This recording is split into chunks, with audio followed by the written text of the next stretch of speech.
Olá, meus amigos, colegas, parceiros investidores do Humberto de Residência. Hoje um vídeo importante que eu havia prometido expor aqui para vocês, que nós vamos fazer um breve relato de como foi essa saga de praticamente um mês e alguns dias, um mês e 7 dias praticamente, da contratação de um novo grupo que irá dar continuidade à nossa obra.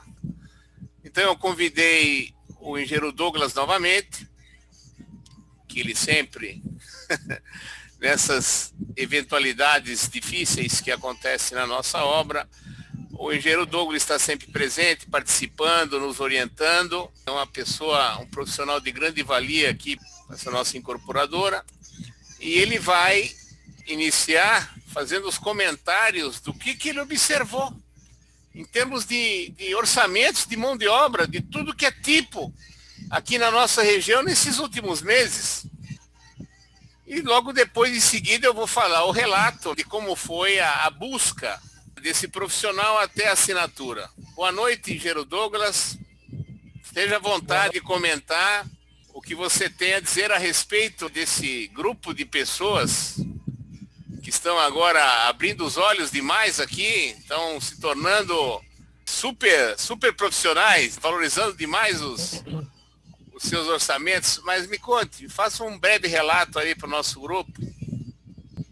Boa noite, Carlos. Boa noite aos amigos investidores. Mais uma vez estamos aqui, para esclarecer mais alguns detalhes da nossa busca pelo novo empreiteiro, novo mestre de obra, a nova equipe que liderar o início das obras do Humberto de Residência. Nós tivemos muita dificuldade no começo, na busca pela equipe ideal, muito embora a equipe que nós contratamos é uma equipe já experiente, é uma equipe da região que eu já conheço o trabalho há muitos anos, mas a princípio nós tivemos muita dificuldade, principalmente na questão dos orçamentos, valores assim exorbitantes, fora do que é praticado, como valor médio de mão de obra, de prestação de serviço de mão de obra. Então, nós tivemos contato com alguns empreiteiros, alguns mestres de obra, e alguns deles, além de nos passarmos um orçamento acima do normal, acima do valor médio, ainda tinha aquelas características de especuladores, ficavam naquele sistema de morde e assopra, para medir a febre qual seria o nosso comportamento, com relação às exigências que eles tinham, principalmente depois de finalizado o terceirizado. Então, nós tivemos essa dificuldade, nós contratamos de 5 a 6 equipes diferentes, nós orçamos, fizemos essa cotação com todas elas, e nós, depois de 37 dias, no dia 7 de maio de 2021, nós finalizamos a contratação da nova equipe que vai liderar as obras. Então,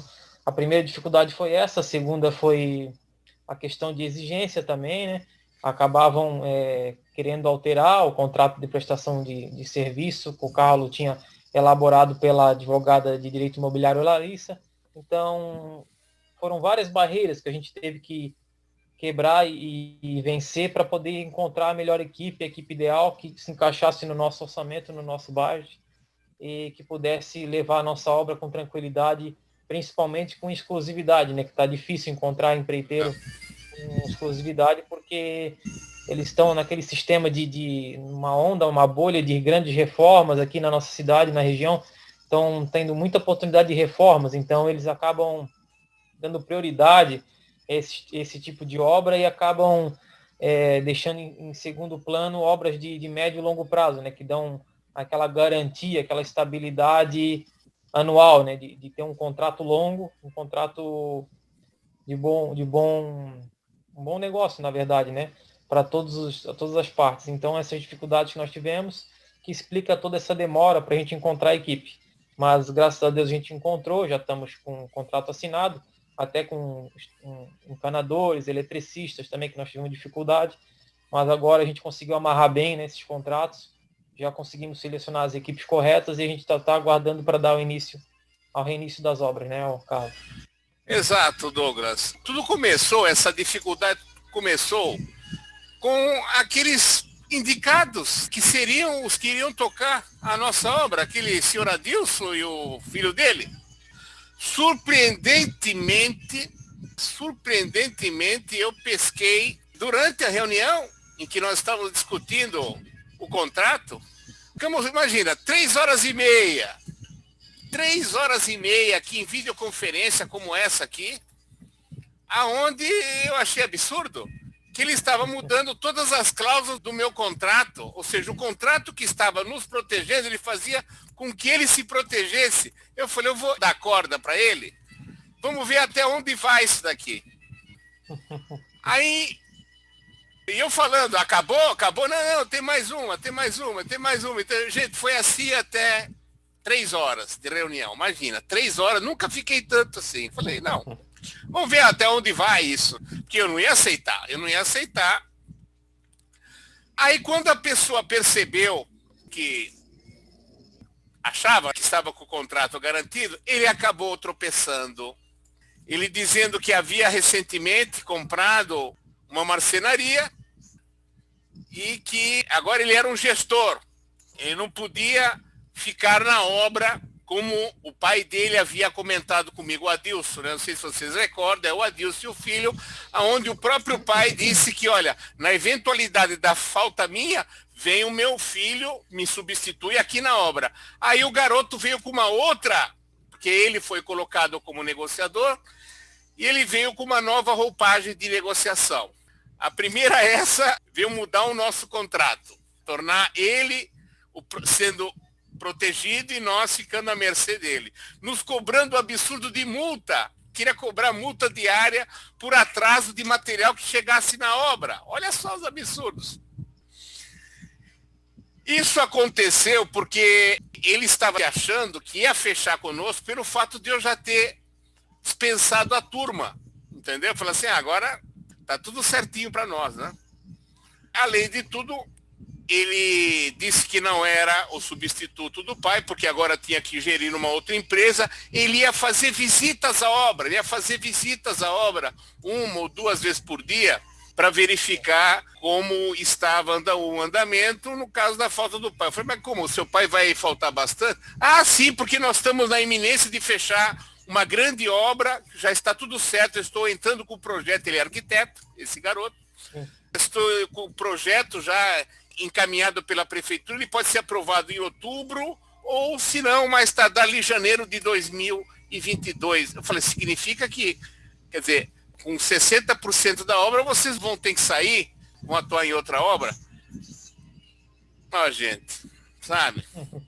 E a terceira, ele questionou, eu pensei que a tua obra fosse Minha Casa Minha Vida. Aquele preço que eu te passei, eu passei, né? Ou seja, ele já estava dando um indicativo que eu teria que aumentar esse valor. Então, gente, tá cheio de picareta nesse mercado. Pensando, tá negociando com idiota, com tolo. E aí eu imediatamente, no dia seguinte, eu descartei esse cara, negociação encerrada, não quero. E fomos atrás, não tivemos outra alternativa, eu falei, corremos atrás. Já no dia seguinte, eu falei, Douglas, vamos começar a partir do zero, porque eu prefiro ficar com a obra fechada, parada, mas ciente de que nós temos que começar com a equipe justa, e não os enganadores. O cara ia nos tratar da mesma forma que o André fez conosco, ou seja, não ia ficar ali, não ia deixar uma pessoa responsável. O cara comprou uma marcenaria, imagina, ele é arquiteto, agora gosta de design de interiores, como ele estava se expondo na reunião, ou seja, ele dá muito mais atenção aos afares deles, aos negócios deles, do que a nossa obra. E ele estava na iminência de, aguardando ser aprovada uma outra obra que o pai ia trabalhar direto. Falei, a gente ia ficar justamente no momento crucial, que seria a parte final de acabamento, piso, pintura, ele não ia estar presente, pelo amor de Deus, gente. E aí nos deparamos com especuladores de todo tipo, tá? Eu fui dar pela segunda vez a oportunidade com uma pessoa que fez uma reforma aqui em casa, fez bem, um pintor assim. Diz ele que havia construído uma casa, Minha Casa Minha Vida, fiz uma outra casa lá na cidade dele, tinha experiência e tudo. Gente, queria fechar conosco sem contrato. Aí não tem como. Colocou como parceiro dele de negócio, me apresentou o sogro. O sogro, um outro especulador, ele olhou assim, mal olhou o nosso projeto. Não, isso aqui você tem que pedir 180, 190 mil. Sabe, gente, é absurdo. Coisas absurdas, tá? Que a gente, sabe, tentava chegar num consenso, mas era horrível da dificuldade que essas pessoas têm em negociar, de chegar num consenso. Então, ou eles soltam um valor baixo, depois vêm com surpresas, como aconteceu com esse Adilson e o filho dele, ou se não, os caras chutam lá em cima, pensando que a gente está desesperado. Sim. Entende? Então, eu falei, olha, gente, temos que tomar muito cuidado com isso aqui. Porque eu tenho tido sempre informações que se você, sabe, não trabalha direito desde o início, desde a negociação, mediante contrato, com uma pessoa idônea, não vai dar certo. Então, aí surgiu a oportunidade de... Eu coloquei anúncio também, né? Nós atiramos por diversas frentes. Nós temos a nossa página no Facebook e colocamos anúncio aí gratuito de mestre de obra pelo Facebook. Recebi muitos currículos assim. Aí o que me surpreendeu, veio um Evanor ali, que construiu bastante coisa em Balneário Camboriú, Edi Camboriú, estava fazendo uma reforma na casa dele agora lá em São Francisco do Sul. Aí mostrou interesse, me ligou, falei, chamei, né, junto na obra, fomos direto na obra, mostramos eu e o engenheiro Douglas, estivemos lá. Aí ficamos uma hora e pouco com ele ali, né? E eu falei, eu desconfio que esse orçamento vai ser muito alto. Nas alturas. Eu já, sabe, a gente pesca, quando a pessoa na conversa. Gente, eu nunca vi um orçamento desse tipo. O cara me contou a 1.000, ele falou, não, eu fecho tudo com você a 1.072, deu 1.072 reais por metro quadrado. Eu falei, o que você pensa que a gente tem? Que é uma construtora top ali de Balneário Camboriú, que nós vamos vender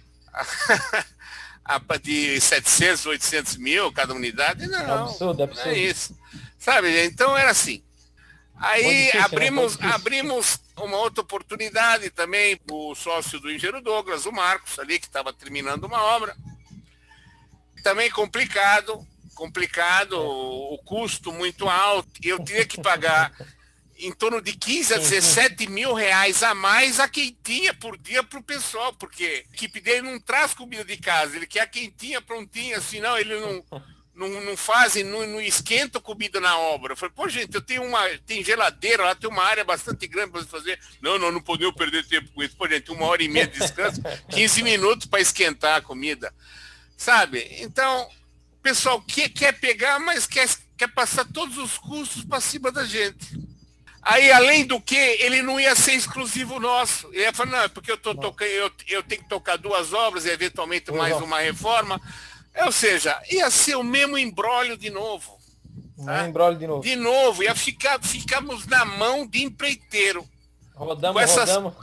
Com essas coisas, roda, fala com as pessoas, entende? Eles se mostram interessados, aí no final, quando a gente vai engatar, eles vêm com essa ideia, mas eu não posso ficar só na sua obra. Porque tem outra ali. É difícil, né, Carlos? Sabe, gente, tá horrível. Foi difícil. Aqui foi horrível. Aí o que aconteceu? Por fora, tinha uma pessoa negociando comigo, que nós já tínhamos conversado desde lá atrás, desde quando nós fechamos com... Você lembra? O Douglas? Quando fechamos com o André. Ele estava no páreo também. Ele estava no páreo, ficamos conversando. A gente via que era uma pessoa interessada e ele, novamente, acho que foi indicado pelo Marcos, né? E eu fui novamente começar a conversar com ele. E ele por fora, ou seja, eu estava nesse imbróglio aí com esses 4 candidatos, né? E ele sempre me conversando comigo pela internet, respeitosamente, me passa o projeto que eu vou avaliar, não sei o que assim. E já de antemão ele fala, olha, eu estou com 2 obras, estou fazendo uma reforma, estou com uma obra, estou em fase de conclusão, assim, mas dependendo, eu estou querendo fechar uma obra grande, tá? Ficar só com uma obra, não ficar com 2 ou 3, aí eu fico com uma certa equipe. Isso começou a me despertar interesse. Até o momento em que eu solicitei para o engenheiro Douglas que a gente fosse visitar o local onde ele estava trabalhando, é um loteamento no caminho de Gaspar. Fomos lá e, sabe, pela conversa, eu notei a seriedade, ele se propôs, ele falou, olha, se eu tiver um bom contrato, que eu tenho interesse de ficar numa obra 1 ano, assim, e não ficar com pequenas obras, porque lá, infelizmente, ele pegou alguém que o cara não está nem pagando ele.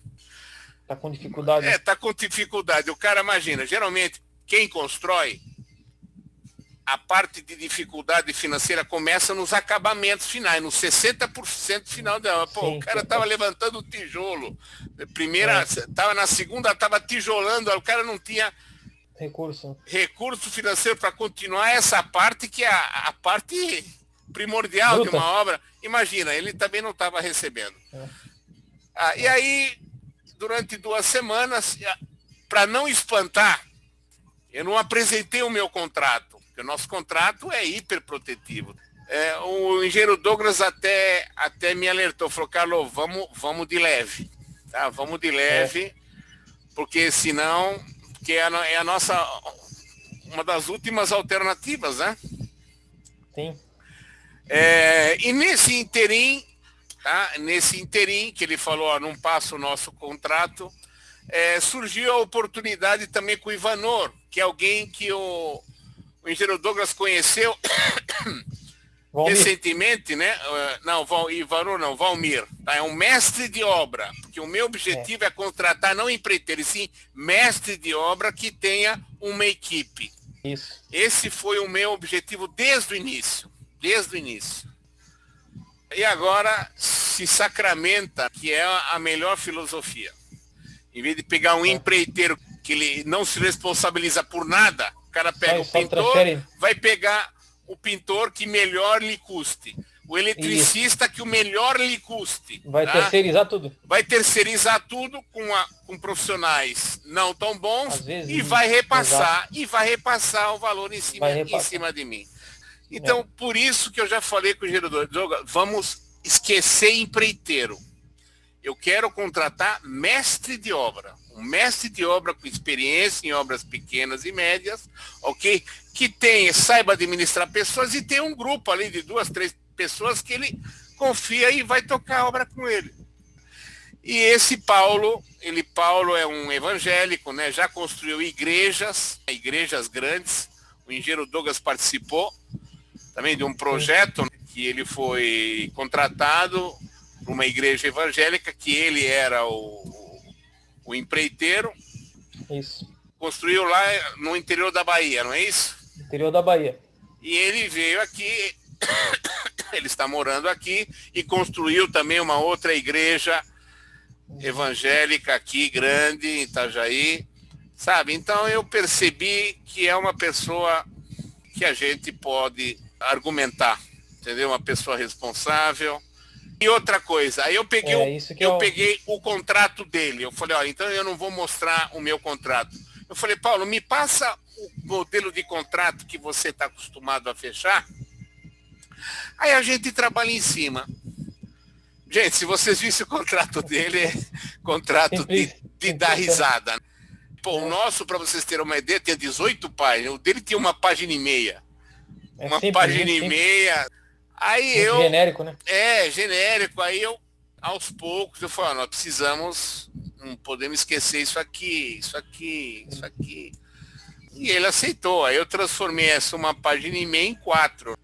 Coloquei os pontos de responsabilidade dele, para não acontecer a mesma coisa que aconteceu conosco, com o André. É um contrato de exclusividade, tá certo? E se porventura ele for sair de lá, ele tem que deixar um mestre de obra a custo dele.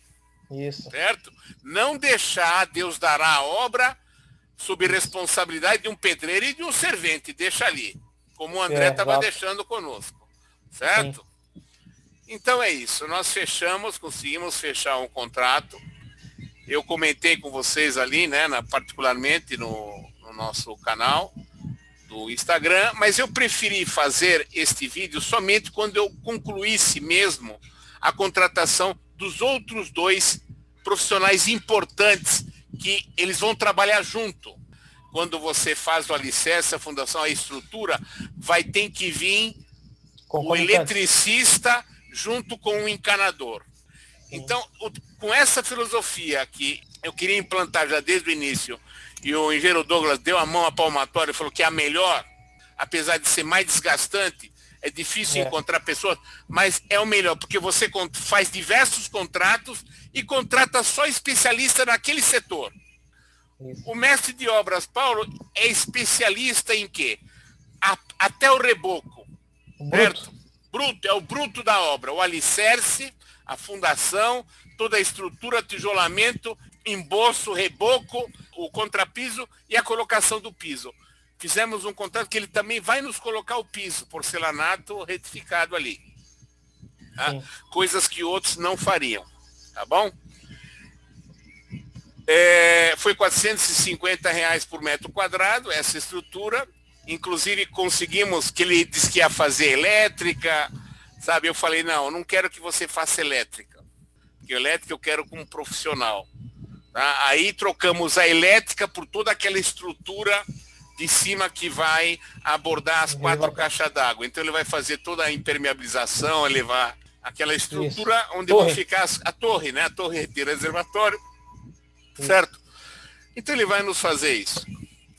E ficou em aberto para a gente negociar futuramente ou com outro profissional, fazer os exteriores. Porque quando você fecha um contrato por metro quadrado, é só a parte interna. Certo? Eles trabalham... É o corpo da edificação. O nosso tem 269,13.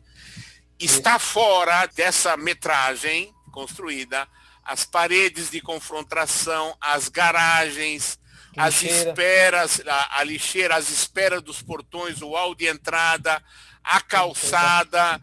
Isso aí nós, numa outra oportunidade, nós vamos ter que fechar um outro contratinho ou podemos fazer um aditivo complementar aí de uns 7, 8 mil, né, que é a nossa estimativa, de custo de mão de obra desse agregado aí faltante, tá? E na sexta-feira agora, concluímos com o eletricista e o encanador. O encanador é um indicado pelo engenheiro Douglas, que fez uma obra que ele está tocando ali no Cidade Nova, Júnior, Ceará, não é isso? Isso. E o engenheiro Douglas se surpreendeu pelo trabalho bom que ele fez. Não teve nenhum erro, sempre o chamava para ver se estava tudo ok, ou seja, ele mesmo solicitava o sincronismo entre o engenheiro responsável com ele, executor. Isso aí me chamou muito a atenção. Ele começou com um orçamento alto, de 12 para 10, e eu, como incorporador, eu tenho que trabalhar para vocês e para mim, né, gente? Tem que empurrar para baixo o preço. Consegui fechar 8 mil. Isso. E com o eletricista, é um casal, apelidado aí no mercado pelo casal Botega. Isso. Evangélicos também, especialistas em eletricidade. Só elétrica. Só elétrica, predial. O engenheiro Douglas coloca sempre eles como o primeiro da lista, sabe? Também evangélicos, eu acho que eu citei isso daí. E eu fechei o contrato com eles, tá? Mediante a empresa do filho deles, que trabalha junto, ok? E eles serão os responsáveis, apesar de eu estar fechando o contrato com a microempresa do filho, mas eles são os técnicos presentes e responsáveis pela obra, certo? O filho é só o que fecha o contrato. Só a pessoa jurídica, né? É a pessoa jurídica, ele trabalha com eles, mas quem toca a mão na massa é o pai e a mãe. É o Carlos da Silva e a Maria Helene. Certo, gente? Então é isso. Foi difícil, mas Foi. Sabe que nós estamos aí para todo dia passar por essas dificuldades. É um aprendizado. Agora, essa exclusividade nos custou um tempo maior. Porque a pessoa disse, ó, para mim trabalhar com vocês eu tenho que terminar as outras duas. Então ele pediu um tempo de aí uns 2 meses e meio, não foi isso? Desde quando fechamos. Então significa que julho, primeira quinzena de julho, entra na nossa obra com exclusividade, certo? Gente, e agora, agora Deus queira que vamos tocar até terminar, né? Então é isso. Ok? Algum comentário que vocês queiram fazer, por favor, coloque Telegram, né? Exclusivo. O grupo dos 20. Tá bom, gente? Então é isso. Um abraço, obrigado pela atenção. Até a próxima. Valeu.